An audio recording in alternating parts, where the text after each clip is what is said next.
Тоа е датумот запишан со црни букви во историјата на општин центар, особено во историјата на работењето на општин центар. Тоа е дента кога се изврши физички напад врз општин центар. Ајде. Добра локална игра. Ајде. Дента кога Срче треба да збори. беа нарачени физички насилства врз представници на локалната самоуправа, за да поснабавајќи на бомбите на председател на СДСМ да знаеме кој ги нарачува. Слушам негодување, ова го зборам за да дојдеме до мотивот зашто беа прекинатите седници, што се случи во меѓувреме.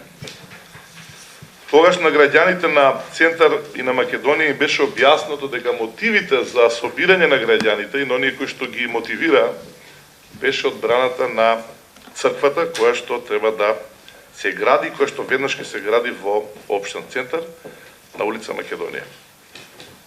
Разбравме од бомбите кои ги нарача тие протести и исто така разбравме дека тогашниот премиер Никола Груевски нарачал шамари врз началникот на општин Центар. Не он лично, некој друг да дојде, со што нели ќе се прати порака дека не може општин Центар да работи така како што он сака да работи. Денес имаме три случаи во јавното, специјалното јавно обвинителство на оваа тема и не само што имаме случаи, туку тој и таков Никола Груевски е денеска на обвинителна клупа. Колку што знам, во мај ќе проложи или веќе закажано на 3 мај судењето и ќе се видиме таму да поразговараме на оваа тема. Тоа беше моментот кога ние свативме дека немаше само од надвор организирана хајка, туку имаше со поддршка од нашите колеги. Дали е грешка или не, ќе каже специјалното јавно обвинителство, бидејќи Не, ќе каже судот. на колешки имате Судот каже. јас не имате Јасно. знам дека сте нервозни, го разбирам тоа. Ајде, Тоа Тоа, може градоначалник да плаќа штета ради вас. Тука Ајде, ќе молам се, сепак градоначалникот да И- говори да се извинувам пред себе. Има, како што добро знаете, колеги кои што се обвинети за соучество. Се разбира, правдата ќе покаже дали е тоа така или не. Но она што времето го покажа, а не правдата, е дека таа црква до ден денеска седи неискрадена. И бидејќи се друго се изгради со поддршка од буџетот, освен таа црква, и не ни требаат бомбите за да сватиме дека мотивот на нарачаните напади овде врз нас, врз имотот на општин Центар, со цел да се спречи оваа точка што денеска се продолжува, ама немаше никаква врска со црквата, бидејќи таа црква денар не доби. И седи иста или рече си иста како што беше тогаш. Значи, Груевски го нарача и ВМРО да поне, за да се спаси црквата, црквата не е ништо инвестирана. Се разбира, граѓаните го гледаат тоа. Сега се променија условите затоа што има една друга сила политичка која што се очекува да формира влада, зошто не формира во некоја друга прилика, не овде, нели, не сме за тоа, не сме за тоа изгласани. И сега слушам повторно бунење, па зашто го прави овој општин Центар? И мислам дека сосема логички да го завршиме мандатот онака како што го почнав. Со желба да се спречат криминалните активности, за среќа во еден помирен тон го работиме ова, не затоа што така сакат оние што и тогаш ги нарача активностите, кои што беа поддржани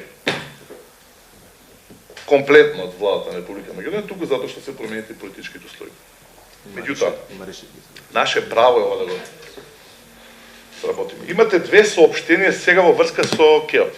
Едното на партијата, во МРДП, не, легитимно. Второ на градоначалникот на град Скопје. Партијата ВМРО-ДПМНЕ, пак велам легитимно, политички, јас би го направил истото, значи не ја критикувам реакцијата. Вели, имаше паралела помеѓу КЕОП со тиранската така наречена платформа, тука не го разбира тоа до ден денеска, но беше кажано дека сојдниците на ВМРО, вие, не сте гласале против и со тоа сте застанале во одбрана на граѓаните. Така знаете, сигурно го знаете подобро од мене, или ако не го знаете, треба да го дознаете, тој став. За мене, за сите нас, тоа беше порака дека фактички нема да продолжи изградбата на улицата на КЕОП, биќе прифатен револтот на собствениците и така натаму. У дупот Малринке. Тоа е во Малринка. Меѓутоа излегува градоначалникот на град Скопје и вели: нема да ја почитувам одлуката на општински центар. Тоа значи нема да ја почитувам мене, овие колеги и вас советници. Сите нас град Скопје нема да не почитува. Продолжува односот, правете вие во центар што сакате, ние нема да ја почитуваме. Ние, град Скопје, ние влада, како сакате, во случај. Јас не знам кој било право на Коцетановски така да се однесува визави една институција како што општински центар. И визави советници. И вашата одлука не ја почитува, нашата одлука не ја почитува. Но ако така се продолжи понатаму, ние ќе посегнеме по другите механизми. Ако некој мисли дека со нарачано насилство, шамари, блокирање на работа, критика, притисоци, физички, ќе се успее во оваа намера, рековме дека ќе останеме доследни и рета да останеме доследни во што сме го. И не можете тука да имате право да не критикувате. Затоа што ние сакаме да ги трнеме работите кои што се штетни за граѓаните. Немаме бизнис интереси во се тоа. Прашањето кое што го разбирам како логично поставено прашање е за последиците. И го решиме тоа на многу едноставен начин.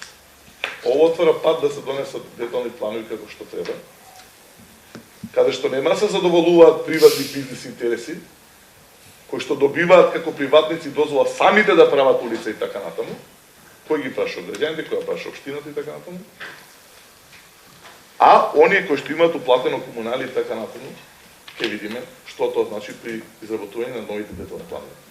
Но, она што е штетно, ќе биде отфрлено тука. И тоа е нашата намера, и тоа е нешто што го направивме, имавме желба да го направиме 7.6.2013 што денес го дозавршуваме. Нема да должам, ќе завршам тука. Оваа седница има и сосема друга и уште повисока порака. Дека секој оној што ќе се спротистави и ќе нарача насилство, на крај ќе одговара се тоа. Ако не денес, утре, ако не утре, сигурно. Бидејќи може денеска да се спречи правдата, може да се спречи утре, но за утре ќе одговара.